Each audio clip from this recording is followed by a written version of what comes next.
Hello student, welcome to B biological. আমি Aditi ma'am, আর আজকে তোমাদের জন্য নিয়ে এসেছি ভীষণ গুরুত্বপূর্ণ একটা ভিডিও, যে জেনপাস ইউজি 2024-এর পরীক্ষার প্যাটার্ন কিরকম হবে। যারা যারা 2024-এর জেনপাস ইউজির পরীক্ষাটা দিতে চলেছ, তাদের একটা পরীক্ষা দিতে যাওয়ার আগে এই পরীক্ষার প্যাটার্নটা জেনে রাখা খুবই গুরুত্বপূর্ণ। তাহলে চলো আর সময় নষ্ট না করে এর প্যাটার্নটা সম্পর্কে জেনে নিই।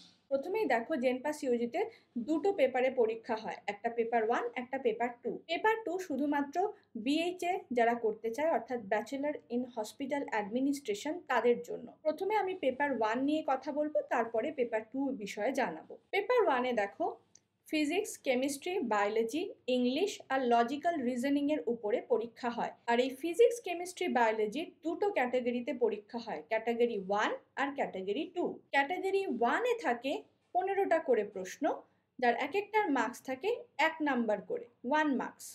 আর ক্যাটাগরি 2-তে থাকে 5টা করে প্রশ্ন, যার প্রত্যেকটার মার্কস হচ্ছে 2 নাম্বার করে। তাহলে টোটাল 20টা করে প্রশ্ন তোমাদের সলভ করতে হবে, আর নাম্বার থাকবে 25 25 25 করে। এবার ইংলিশ শুধুমাত্র 20টা প্রশ্ন থাকে, প্রত্যেকটা প্রশ্নের মান 1, কোনো 2 নাম্বারের প্রশ্ন থাকে না। লজিক্যাল রিজনিংয়েও 20টা প্রশ্ন থাকে, প্রত্যেকটা প্রশ্নের মান 1, কোনো 2 নাম্বারের প্রশ্ন থাকে না। অর্থাৎ এখানে নাম্বার হচ্ছে 20 আর 20, টোটাল মার্কস হচ্ছে 115। আর পরীক্ষা হয় 1.5 ঘন্টা বা 90 মিনিটে। তার মানে তোমাকে 90 মিনিটের মধ্যে সলভ করতে হবে 100টা প্রশ্ন।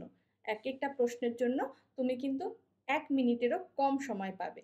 তাই জন্য প্র্যাকটিসটা তোমাকে বাড়িতে সেইভাবে করতে হবে। ডিরেক্ট কোয়েশ্চেনই আসে, প্রশ্ন পড়তে খুব সময় লাগবে সেটা কিন্তু নয়। কিন্তু কোয়েশ্চেনের আনসার যদি না জানা থাকে, প্র্যাকটিস যদি ঠিকঠাক করে এমসিকিউ না করো, তাহলে ওখানে তোমার 90 মিনিটে 100টা প্রশ্ন সলভ করতে পারবে না। এবার আমরা পেপার 2 এর ক্ষেত্রে দেখে নিই। পেপার 2-এ কিন্তু physical science, maths, general knowledge, English আর লজিক্যাল রিজনিং আসে। ফিজিক্যাল সায়েন্স আর ম্যাথস এই দুটোই কিন্তু মাধ্যমিক স্ট্যান্ডার্ডের আসে। ফিজিক্যাল সায়েন্সে 25টা প্রশ্ন আসে 1 নাম্বারের, 5টা প্রশ্ন আসে 2 নাম্বারের। ম্যাথসে টোটাল 10টা প্রশ্ন আসে 1 নাম্বারের, আর 5টা প্রশ্ন আসে 2 নাম্বারের। জেনারেল নলেজ থেকেও 10টা প্রশ্ন আসে 1 নাম্বারের, আর 5টা প্রশ্ন আসে 2 নাম্বারের। ইংলিশ আর লজিক্যাল রিজনিং থেকে শুধুই 1 নাম্বারের প্রশ্ন আসে, কোনো 2 নাম্বারের প্রশ্ন আসে না। তার মানে সব থেকে বেশি ওয়েটেজ থাকে ফিজিক্যাল সায়েন্সের উপরে, যেখানে 35 নাম্বার থাকে। তারপরে বাকিগুলো প্রত্যেকটাই 20 নাম্বারের প্রশ্ন থাকে। এখানেও টাইম হচ্ছে 90 মিনিটস। প্রত্যেকটা কোয়েশ্চেনই কিন্তু মাল্টিপল চয়েসের বা এমসিকিউর হয়। কোয়েশ্চেন সবসময় ইংলিশ এবং বাংলা ল্যাঙ্গুয়েজে থাকে। শুধুমাত্র ইংলিশ আর লজিক্যাল রিজনিং আর জেনারেল নলেজ ছাড়া এগুলো শুধুই ইংলিশে কোয়েশ্চেন পাবে, বাংলায় কোয়েশ্চেন পাবে না। এবারে সিলেবাসটা জেনে নাও। পেপার 1-এর জন্য, অর্থাৎ যারা বিএসসি নার্সিং এবং প্যারামেডিক্যাল করতে চাইছো, তোমাদের সিলেবাস কিন্তু ক্লাস 11 আর 12-এর স্ট্যান্ডার্ডের হয়।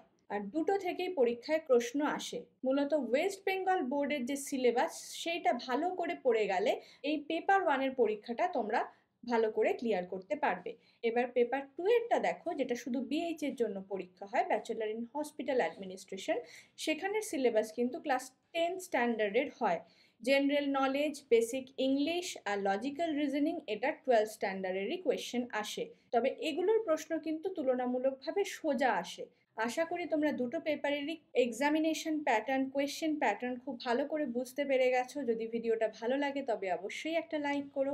দেখা হবে পরবর্তীকালে আবার এরকম কোনো একটা গুরুত্বপূর্ণ ভিডিওতে। ততক্ষণ খুব ভালো থেকো।